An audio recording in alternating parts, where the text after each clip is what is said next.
With my Eldorado off the road, awaiting the arrival of a new clutch, air temperatures which made riding the Panther seem an exercise in self-abuse, and new brake pads installed on the recently cleaned and waxed Cavalcade, it was a logical choice for this, the first all-day ride of the season.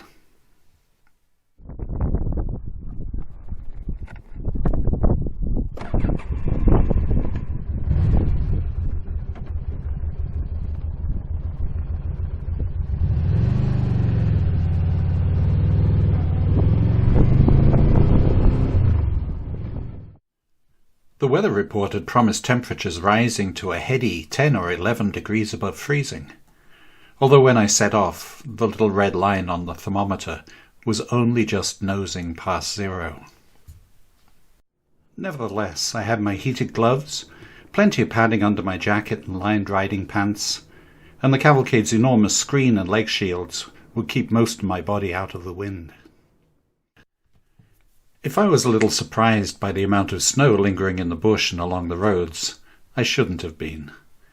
In this part of Ontario there's a noticeable decline in temperature as you go north, 1 or 2 degrees on average for every 100 miles. But my optimism had encouraged me to overlook this fact.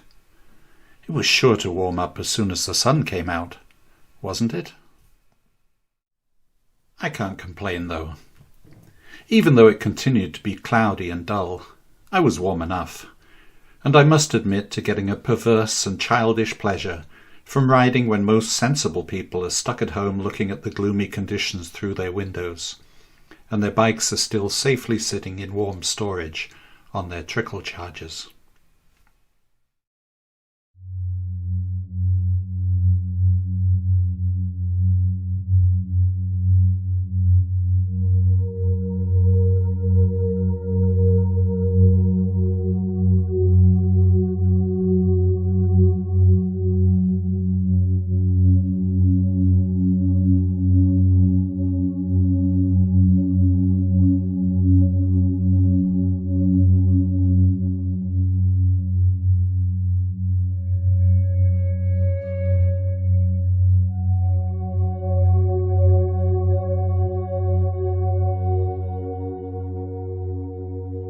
If I'd been expecting the snow to disappear and the air temperature to suddenly turn temperate, I would have been deeply disappointed. As it was, I found I was surprisingly content to be ambling along, keeping a careful eye out for any slippery sections.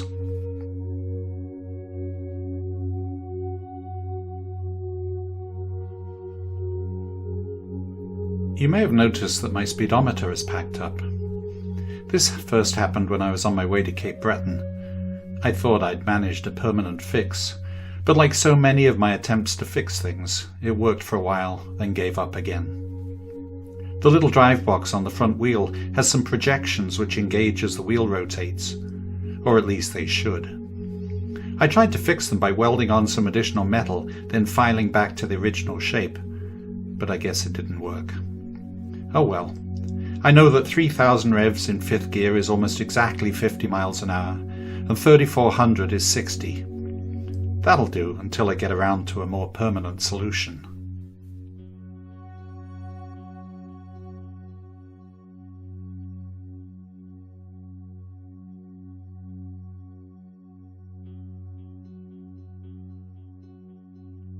The road from Venaca up to the Madawaska River is paved, but it isn't a heavily travelled route.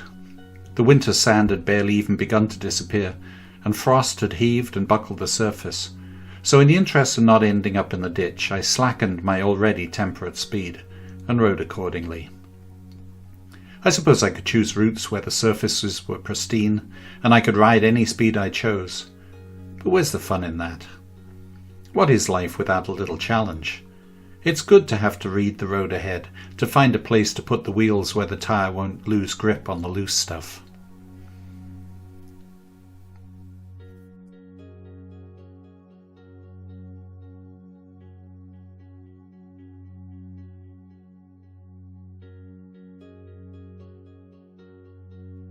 I was pleasantly surprised to see the amount of open water in the Madawaska River. As I rode along, I noticed some ice falls where the road had been cut through the bedrock, so I swung around to take a closer look. In the end, they weren't desperately impressive, but I found that if you just blast by everything that catches your eye without stopping, you tend to miss out. I'd rather stop and be wrong or unimpressed than not bother at all.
Usually, if I'm riding this way, by the time I get to Centennial Lake, I'm in need of some relief. Those of you who've watched some of my other videos may recognize this place, as I often stop here for a nature break. This time though, once my primary need had been completed, something else had caught my eye. The water levels in the lake had clearly been much higher during the depths of winter, leaving rafts of ice stranded along the lake shores.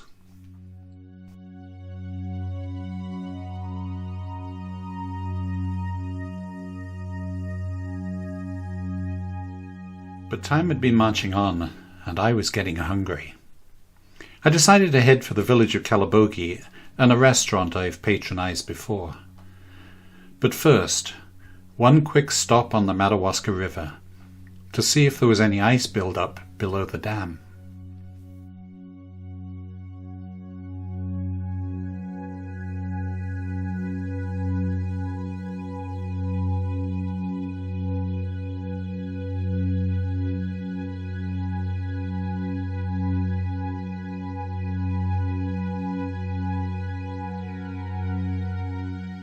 I don't know what made me think there would or should be, but there wasn't. Indeed, there was rather more flowing water than I'd imagined.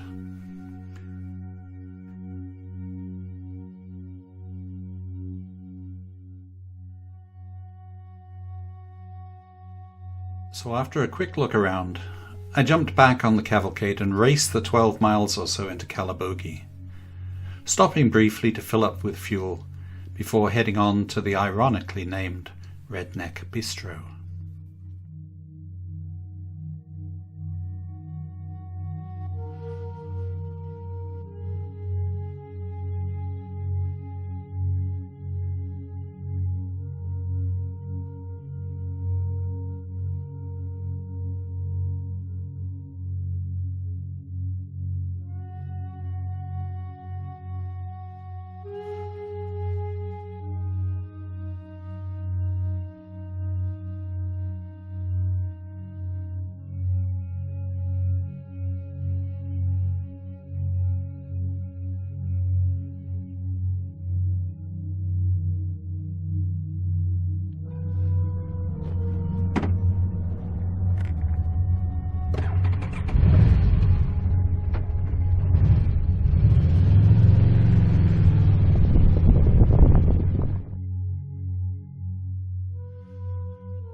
Lunch was a perfectly acceptable pulled pork sandwich and fries, but I was soon on the road again, this time heading south.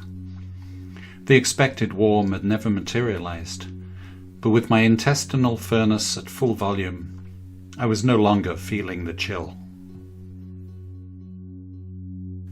With such empty roads, it's easy to be lulled into a sense that there's nothing much to worry about.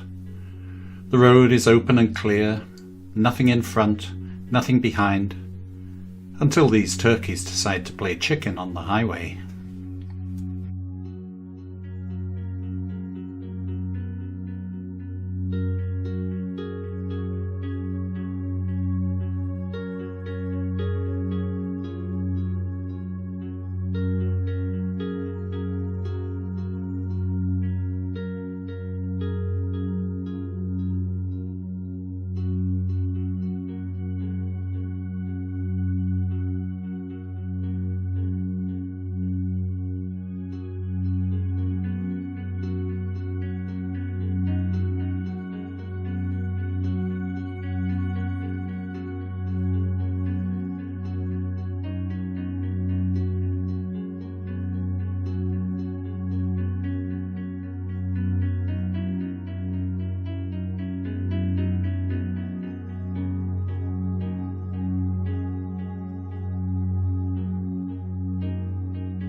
I know this section of road like the back of my hand.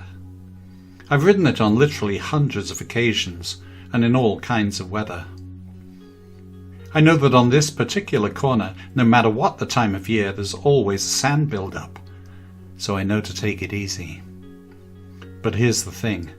You can be riding along, paying attention to one hazard, when all of a sudden, another unexpectedly appears.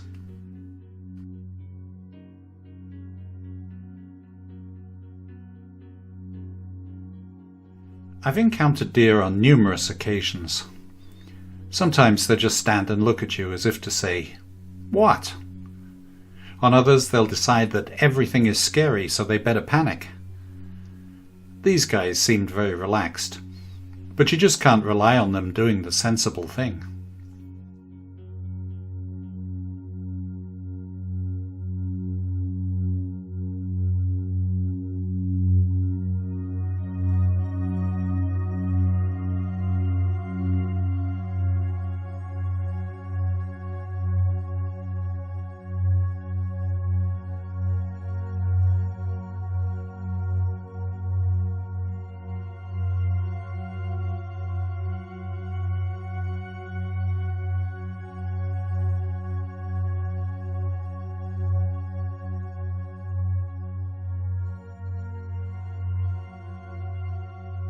And then it was the last few miles home.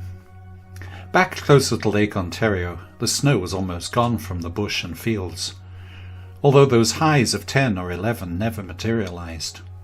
At least, it never felt as though they had for me, no matter what the thermometer was reading. Not too bad for a first full day's riding for the year. Now it's time to look at the maps and the weather forecast and plan for whatever's next.